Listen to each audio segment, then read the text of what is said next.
রাসূল দুনিয়াতে রেখে গেছেন দুইটা। একটা হলো কিতাবুল্লাহ, আল্লাহর কিতাব। দুই নাম্বার হলো রাসূলের সুন্নাত। যেই বান্দা কিতাবুল্লাহকে মজবুত করে ধরবে সেই বান্দা দুনিয়াতেও দামি হয়ে যাইবে। আর যেই বান্দা রাসূলের সুন্নাত তরিকা চলবে, রাসূলের সুন্নাহ অনুযায়ী জীবন যাপন করবে, তাহলে বান্দা দুনিয়াতেও দামি হয়ে যাইবে, আবার আখিরাতেও আল্লাহ রাসূল তাকে সুপারিশ করে জান্নাতে প্রবেশ করবেন। তাহলে আমরা বুঝতে পারলাম রাসূল তো চলে গেছেন, রাসূল আর আসবেন না। রাসূল আমাদের কাছে দুইটা জিনিস রেখে গেছেন। এক নাম্বার হলো আল্লাহর কিতাব, দুই নাম্বার রাসূলের সুন্নাত। এখন আল্লাহর কিতাব কোথায় পড়ায়, কোন জায়গায় পড়ায়?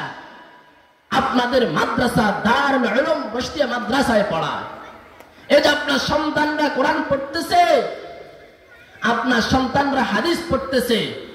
যেই সন্তানের বাবা ছোট রাখা অবস্থায় সন্তানকে ছোট রেখে চলে গেছে দুনিয়ার থেকে, ওই ছোট বাচ্চা যখন আলিফ বা তা পড়ে, তখন আল্লাহ তাআলা বলেন, ও ফেরেশতা যাও ওই বাচ্চার উসিলা করে তার আব্বাকে মাফ করে দাও। সুবহানাল্লাহ।